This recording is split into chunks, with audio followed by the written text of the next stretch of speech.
So the first step you have to take on your journey to become a real estate mogul is to build your credit. So in the past, I've made a video discussing in detail how to build your credit. I won't go into detail on that in this video, but one of the easiest ways to build your credit is by getting a secured credit card. A secured credit card is a card where you give the issuer a deposit, and the issuer gives you a credit limit the same size as the deposit. Your issuer will report your activity to the credit bureaus, allowing you to build credit based off the use of that card. For you to be able to get a mortgage, you need a minimum of at least a 580 credit score. But to get better rates and terms, you want to be somewhere in between the high 600s and the mid 700s for your credit score. Another thing I should mention is that there's no benefit to having a credit score over 740. Lenders usually won't give you any better rates or terms for credit scores above 740. So now since you have your credit in order, the next thing you want to do is to start saving money for your down payment. And you're probably thinking, but wait, you said that you didn't need any money to get started in real estate.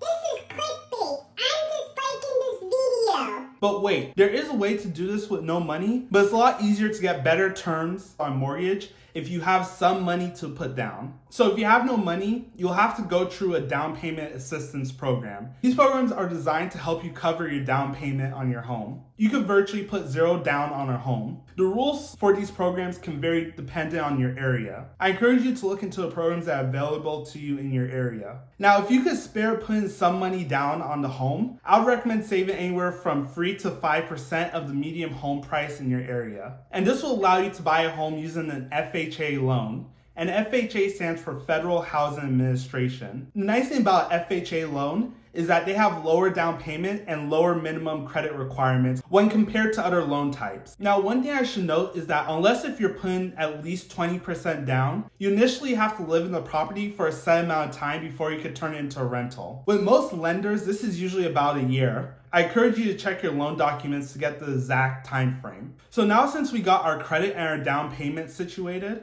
the next thing you want to do is find a realtor to work with.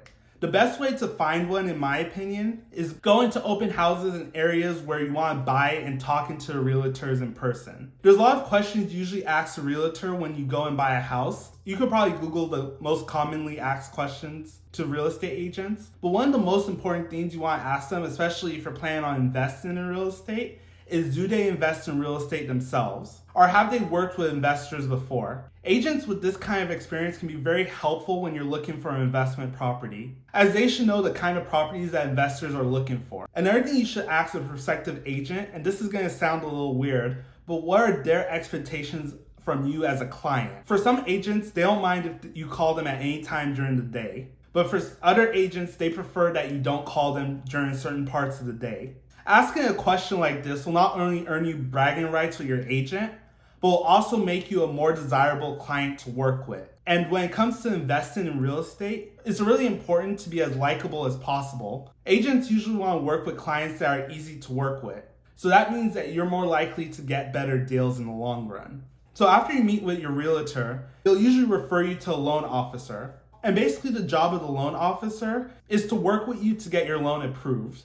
And when you're vetting a loan officer, you want to make sure that they're knowledgeable on whatever loan type you're planning to use. So if you decide to go the no money down approach, you want to make sure that your loan officer has experience with those loan programs. A couple of things to keep in mind when you're working with loan officers: you always want to respond as quickly as possible. If your loan officer or your agent asks you to sign a form or to get in contact with the title company and wire money or things like that, you want to do it ASAP. This shows not only your agent and the loan officer, but also the seller's agent as well, that you're serious about making this deal happen. Also, it'll make their lives a lot easier. Second, don't be afraid to shop your loan. If you get one loan offer from a loan officer, reach out to another loan officer and see if they could beat it. It never hurts to get a second opinion because each loan officer has access to certain loan products. Don't be afraid to shop your loan, as this could save you thousands, if not tens of thousands of dollars over the life of your loan. So now the next step after you've picked a loan officer to work with is to get pre-approved. So once you found a loan officer to work with, they'll get started working on getting you pre-approved. And typically in this process, the loan officer will basically ask you for everything that has to do with your finances. This could be things like bank account statements, investment account statements, tax returns, debt bills, and list goes on and on. And they'll use this information to determine how much home you could afford. And then they'll draft up a pre-approval letter that states how much home you are qualified to buy. So now since you know how much home you qualify for, the next step is to determine your budget. And how you determine your budget will all depend on the loan type that you're going for. Like I stated earlier, if you're putting less than 20% down, you will have to live in the home initially. So you want to make sure that the home fits within your personal budget.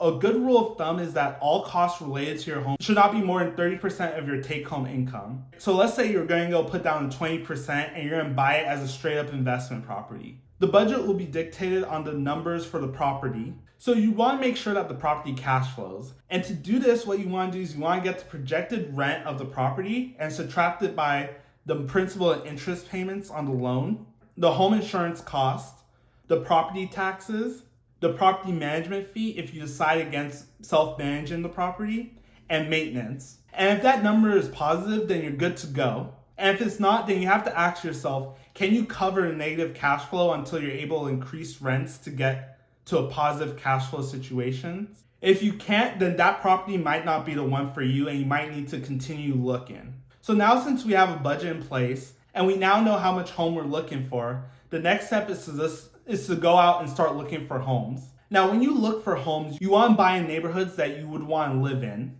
And the best way to determine this is by driving around different neighborhoods in your area at different times of the day.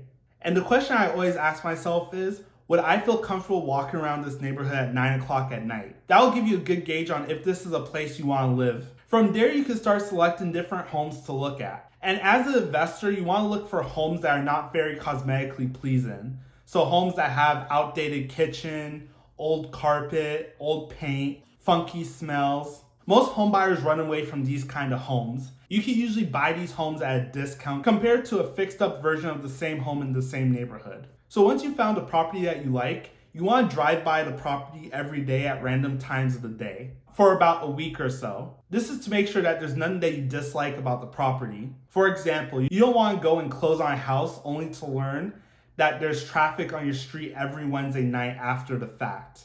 So once you've found a place, your next step is to write an offer and to go through the escrow process. So now since you've completed escrow and you've closed on the house, the next step is to start fixing up the place. So if you plan on moving into the house, it would be best if you did something called a live and flip. This is where you live in the house and you fix it up in your spare time. This is probably the most cost-effective way to fix up a home that needs work. And it can actually be pretty fun if you have other people helping you out as well. And if you're buying a property as an investment property, you can do this as well. But you have to take in consideration how much time it'll take you to complete the repairs. As every day that house sits vacant, you're incurring more and more costs. Whereas if you're living in it, yes, you are incurring costs every day, but it's also a place where you live. So it's not really any different than you paying rent or something like that. And in most cases, if I was to buy a property as an investment property, I would just hire out contractors to do most, if not all of the work. But everyone's situation is different. And it might actually financially make sense for you to do the work yourself. So let's keep that in mind. And when it comes to design ideals, the best thing you could do for inspiration is to look at what the fixed up homes in your neighborhood are designed. Generally, if you fix up your home in this manner, it'll give you the highest ROI on all the repairs that you make. Another thing you could do as well, if there's new construction in your neighborhood, you can always look at the model homes to see what designs they use. That's another good way to get a gauge on what's trendy in your neighborhood and what will give you the highest resale value. So now your next step is to rent out the property. So if you bought the property with less than 20% down, after a year you can now turn that property into a rental. And the easiest way to do this is by hiring a property manager. Even if you don't want to hire them to manage the property year round, most property management companies will actually help you rent out the space. I personally like going to a property management company because they have the knowledge to rent out a property for a fair price and are also aware of local laws that you may not fully understand. So now since you understand the process, the next step is to just keep repeating this process over and over again. Success is all about repetition and being consistent. As soon as you have enough money to buy another property, like Shia LaBeouf would say, just do it. And before you know it, you'll be swimming in passive income. Nothing in this video is legal or financial advice. And this video is for entertainment purposes only. So please contact the proper professionals in your area to confirm the information I'm going to share with you in this video. So I'd like to thank you for watching. If you enjoyed this video, please hit the like button for YouTube algorithm. It greatly helps out the channel, helps push this video out to as many people as possible. Also, while you're down there, if you enjoy my perspectives or the way I explain things, consider hitting the subscribe button and notification bell so you get notified anytime I post a new video. Do you have any questions about real estate investing? Let me know in the comment section down below. I'd love to help you guys out. Also, follow me on all my social medias. I try to post it every day. And thank you so much for watching, and I'll see you in the next video. I'm sorry, but I have to say it because if I don't, my boss won't pay me.